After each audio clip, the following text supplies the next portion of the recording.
Hey family, this is Shannon Jackson, your resident host from Living Your Life Without Limits.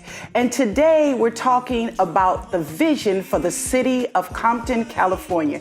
And I have a special guest with me, joining me, one of the candidates for the mayor race for 2021, none other than James Hayes himself. Stay tuned. Wake up everybody, let's elevate your mind. Live your life without limits, no more wasting time. Don't forget to stay focused while continuing to stay on the grind. Keep your vision real tight, then your future be bright until the finish line. Hey family, this is your girl Shannon Jackson, your resident host from Living Your Life Without Limits. And today's topic is talking about the vision for Compton, California. And I have my special guest with me today, one of the candidates running for the mayor race, none other than James Hayes. James, thank you so much for joining me today. Thank you for having me. So James, thank you so much again for joining Living Your Life Without Limits. And for full disclosure to my guest here, I am a resident of the city of Compton and born and raised in Compton. So this is a subject that's very near and dear to me. I remember as I was talking to you offline, how I used to go to the school of Walton and Caldwell. I have two homes in Compton. So it's very important that we have someone that has a vision for Compton. So I'm very excited to have you with us today. I'm happy to be here. And I want to first start, because I know a little bit of the history that you previously had ran for a mayor race before. Yes. And why now? Why run again? Well, because I ran 4 years ago. Mm-hmm. And 4 years ago, I ran for the same reason I'm running this time, because nothing's changed. Our infrastructure still has significant damage. The city has financial issues, and it really lacks leadership. Mm-hmm. And I'm running to bring that leadership to the council so that we can begin to repair our city. And for me, it's all about reinventing our city. That means reinventing the image. That means reinventing what you see and reinventing that feeling of pride and dignity that we all used to have. I mean, you grew up here, so you grew up with pride and dignity, like I did. Mm-hmm. So it's about restoring that. That's why I'm running. Okay, very good. So every time somebody runs as a politician, so I'm going to play devil's advocate a little bit. Every time somebody comes as a politician, they promise change. And we're going to do this, we're going to do that. And then, as you mentioned, and I'm glad you put it out there, oftentimes things don't change. So, and I know that in the city of Compton, so many people are hungry for change. And one in particular we've been hearing a lot, and I believe there was an audit that was done, that was made public out there, how there's a financial deficit in the city of Compton, as well as, don't even get me started on the potholes. The potholes has been made the news all over because so many people were complaining, but just not feeling that things are moving forward. How are you going to tackle that? Because it's been something that's been ongoing for a while. Yeah, and I think the first thing you do is you tackle it with a plan. And when you look around, I think it's obvious that there's no real plan. So that would be the first step, is to actually put a plan in place to address everything. But even more important than that, I think the first thing I want to address is how the city looks. The city needs to be cleaned up. I mean, it needs to be physically cleaned up. The trash situation on the streets, the dumping, the graffiti, everything that you see that makes this city just terrible to live in, you know, from the perspective of you looking at a city. I want to clean that up first, okay? Now, that's the easy part, because we can get our public works crews and volunteers and what have you together to say we're going to deep clean our city. Then that's going to make citizens feel good. That's that pride and dignity thing I'm talking about. Then you go in and you address all of the city's financial shortfalls. First being that audit that you mentioned. The state auditor came in, did an audit, and they found 79 deficiencies in the way Compton does its financial business. So my goal is to address each one individually, clear it from the books, start fresh with systems that actually work, okay? Get our credit rating back, because Compton doesn't have a credit rating. and begin to make progress as it relates to how we spend our money. Because we do need a financial management plan. There's not one in place. So we need that. Now, I know you have a broad background in other things, starting business, being an entrepreneur, as well as working in public service roles. Do you feel that your experience working in finance, as well as other things and running your own businesses, are going to bring that leadership in the area of fiscal responsibility? Yeah, I think it'll bring that, bringing that piece to government is going to be very important. But even more important than that, professionally, I'm actually a scientist. Yes, and I saw that. Because I'm a scientist, we tend to look at things differently as it relates to business, as it relates to solving problems, what have you. So I think that scientific approach to looking at a problem, and because in science, you're nursing in science, when you have a problem, you can't say, "Oh, we're just going to leave it alone and come back." Right. Okay. You got to solve the problem. You have to solve it. Correct. So Correct. As I look at government, I look at it the same way. If there's potholes, you just can't say, "Okay, there's potholes, let's do a little work." No, you got to solve the problem, and you have to find the resources, physical resources as well as monetary resources to get the job done. And so you can't just walk away. So that's how I feel about government. You can't just walk away. If you see the problem, you have to solve the problem. Very good. Some of the challenges that when you look at what's currently in place now and some of the races that have been very contentious in the past have dealt with discord within the council and the mayor and people not coming together. It's been a disconnect. And when you talk to this one, they'll say, "Well, we don't have the votes." Or you'll talk to this one, nothing is coming together because no one is able to bring the leadership, which is not only the mayor, but the leadership of the council together to work on behalf of the citizens of the city of Compton. How are you going to approach that different to bridge that and bring that? Yeah, well, I agree with you. I think there's an absence of leadership, and not only in the mayor's office, but amongst the city council people. There's no true leadership there. So I plan to address it by putting together what's called a policy program or a policy priority agenda for the city, where the council members, along with the mayor, sit down once or twice a year, and you identify priorities. Okay, and as you identify priorities, you determine where to put them on the agenda so that every council person has an opportunity to say, "Well, this is what's important in my district." And you can put it all together on an agenda, on a timetable, and everybody's projects get done. I think a lot of our problems is because council people are pushing and fighting to do their projects. Okay, when we should be pushing as a team to complete all projects. Okay, therefore, as we go down the list of our priorities, everyone will be in sync with the way the voting goes, because there'll be nothing on the listing, the agenda, that doesn't benefit the whole city. In addition to the actual district. So I think we have to be planning oriented as a council. You do need to sit down, they call it strategic planning. You need to sit down a couple of times a year and look at your plan. Okay, first develop your plan, then look at your plan. And it's also a way for us to hold staff accountable because the staff has to take that plan and begin to implement.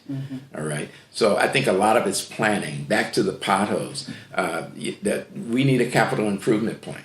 Now, see, here's the way that works. If there's a pothole on your street, or if your street is heavily damaged, you should be able to call Public Works and say, my street's in bad shape. When are you guys going to get to it? If you have a capital improvement plan, that person can say, well, you're scheduled for this date. Okay, because everything is scheduled according to a plan. We don't have that now, and that's why we suffer with this pothole situation.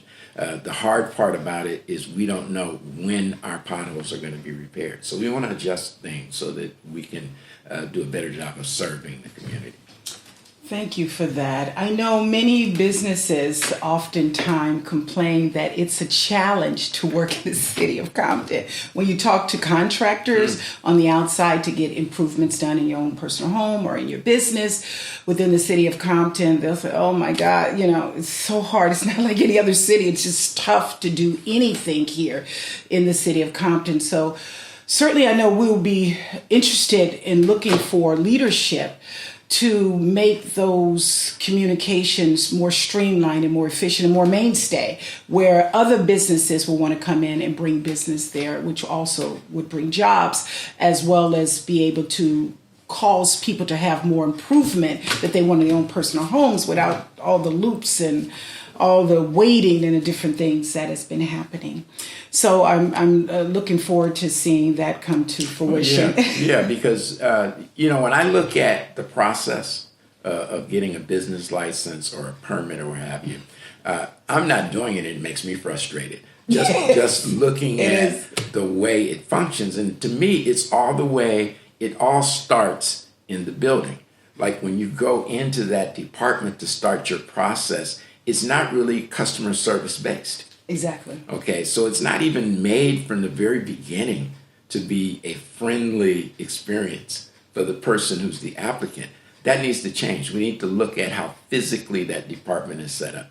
Secondly, we need to look at their manpower. Maybe they really don't have the staff they need. Maybe the city government has not made that a priority to give them the people that they need. And maybe the people who are there just aren't going about their jobs right. So see, we need to study all of this to see how we can make it better. Maybe they don't even need to be in City Hall. Maybe they need to be in their own building somewhere where business people can come and there's ample parking and space and what have you where they can do their business.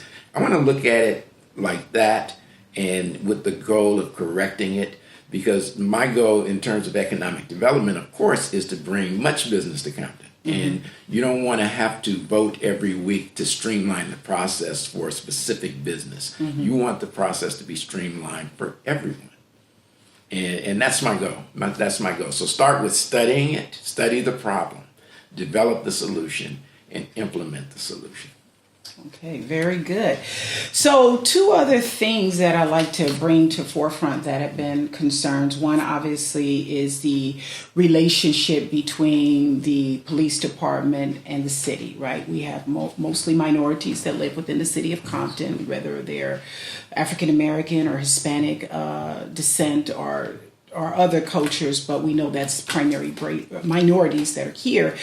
How are we going to address that, where the race relationships are healed with that as well as with the police officers? Because obviously we don't want our young men or our people being attacked by the police, but we also need police protection. Exactly. So we need them both. We need them to be working with the community, not working against the community, but we also need healing about the process because we also need law and order as well. Yeah. So how is that going? We've had a lot of challenges across the globe, but Compton itself has had some challenges. And Compton Compton's always been a unique community, and that has not changed in terms of the people here and how we interact with each other. So our population right now is predominantly Latino. Okay. Now, in order for there not to be racial tension, we need to become inclusive as a city government. Okay, and when I mean inclusive, there needs to be more Latino leadership in Compton. When I look at our boards and our commissions, I don't see enough Latino folks sitting on boards and commissions. Okay, that needs to change, and that's how we can promote unity in the city. As it relates to the city council, we need to look at that, because I think we need to have more Latinos running for elected office in Compton. And as a leader myself, I'm very committed to training and grooming future Latino leaders in Compton, because at some point this council is going to be a predominantly Latino council. And as a resident, as a homeowner, as a taxpayer, you want to make sure that there's qualified leadership. Okay, be it black or be it Latino, be it whatever Samoan, race it is, whatever. Qualified. And so I'm committed to seeing to it that happens. Okay, that you pass on the knowledge, you pass on the torch, and your city can continue to run smoothly. As it relates to the sheriff's department, that community unity is going to lead to some unity with the sheriff's department. When the sheriff's department first came to Compton, they were very, very in tune with community-based policing. They got involved in our city. Yes. Okay, we knew who the deputies were. We knew the captain. We just had and they had substations at the parks. Substations at parks. We had a very good relationship. Now, at some point, all that went away. My proposal is that we bring all that back. Now, as the mayor, that starts with a relationship between myself and the sheriff. Okay, not the captain, but the sheriff. Okay, so it starts there. We have to have a positive relationship in order for that relationship to be felt in our city. Okay, then, as I said, community-based policing. The sheriff deputies, the captains, and other officers in our station, they have to come out of the building and get involved in our community. Okay, and so our community unity is going to lead to some unity there. The sheriff deputies and what have you, they don't like working in communities where they don't feel accepted, wanted, or loved. Okay, just like we don't want to live in communities where we don't feel that. So my feeling or my style, what I'm proposing is that we all get together as a community, law enforcement and the different ethnic groups in Compton, the leadership in Compton, and we unify. And you know, we need to bring back block clubs, neighborhood watch programs, Little League programs, Pop Warner football programs, Girl Scouts, Boy Scouts, everything that we used to have. You grew up here, so you know. Okay, all that needs to come back. And my goal as a mayor is to bring all that back. Very good. Final one, which is one that's very near and dear to me, is the health and wellness messaging. Living Your Life Without Limits is a health and wellness platform. I am a registered nurse by trade, and we do public speakings and seminars and conferences, as well as we do community events. And I personally do motivational speaking as related to empowering, uplifting people. And obviously, this is something that's very near with hypertension, diabetes, coexisting comorbidities that are out there. And I tell everyone, everywhere I'm going, is that the pandemic exposed the importance of having health and managing your health, whether you're newly diagnosed with something or preventative. It is so important because we saw with people succumbing to the dreadfulness of COVID, if they weren't healthy enough, on the baseline, they were either a fatality of it or they were in ICU and still recovering from some of the residual effects of the disease that impacted them. So what do you say about that, creating some kind of health and wellness program? Well, we have to have that's consistent. Yeah, and from a government perspective, this is what we need to do.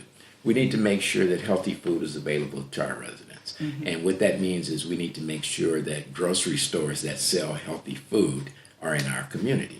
Affordable too, I want to say. Affordable because that's some of the challenges. Affordable as well. And we need to be able to, as we market our city to grocery stores and what have you, to come and locate to Compton, we need to go after those grocery companies that are concerned about providing healthy food options at an affordable price. And when we invite them to come to Compton, we have to let our community know that this is what's coming here and this is what's going to be available. And we encourage you to patronize these businesses for your own health. Okay. We need also to look at our parks and recreation facilities, and we need to make sure that we're programming for health and wellness, okay, and not just the physical health and wellness, being having a good track to run around and exercise apparatus and what have you, but making sure that information is available in our That's key. Information is power. Yeah. Knowledge is power. There's a scripture that said, many people lack wisdom because of knowledge. So they don't have enough reason. Knowledge. Yeah, so if you think about it, if you walk into a community center, why is there not a rack as you walk in with pamphlets on healthy eating, exercise, and what have you? Why aren't our community centers hosting community events and meetings on free health fairs, exactly. Testing, health fairs, seminars quarterly or something with the health and wellness messaging? This is what needs to happen, and our elected leaders should be out front leading citizens toward healthier lifestyles, and that has to happen. And that goes to the message being clear in Compton, that health and wellness is important. And when I say the message being clear, it needs to be on banners. Okay, it needs to be on banners strung across boulevards.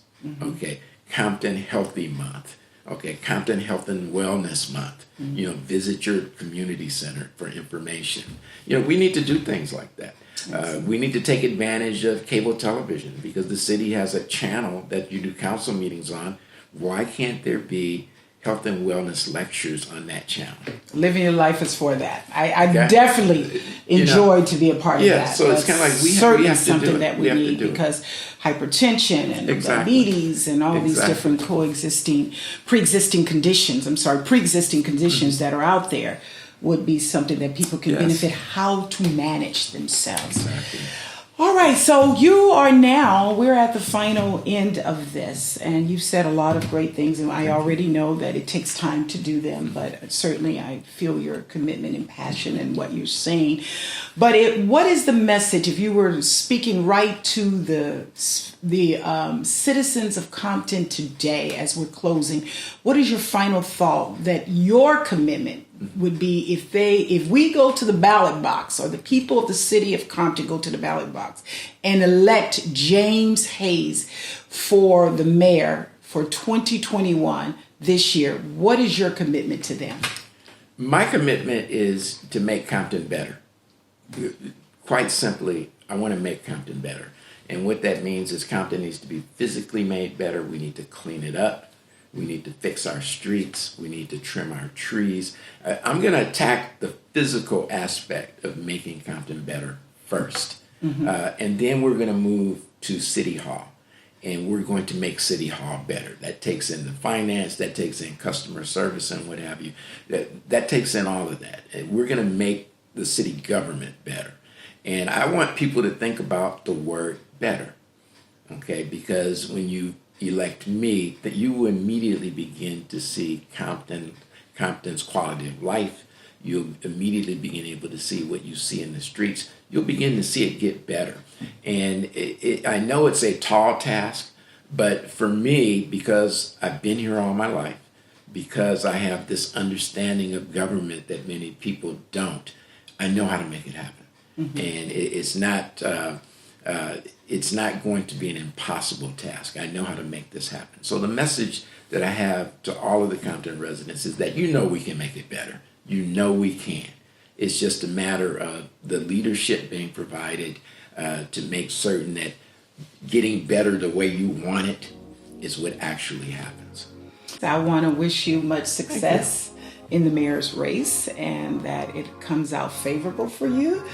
And I want to thank you for taking time to come on Living Your Life Without Limits and share your vision for the city of Compton and your commitment to wanting to improve, or as using your word, make Compton better.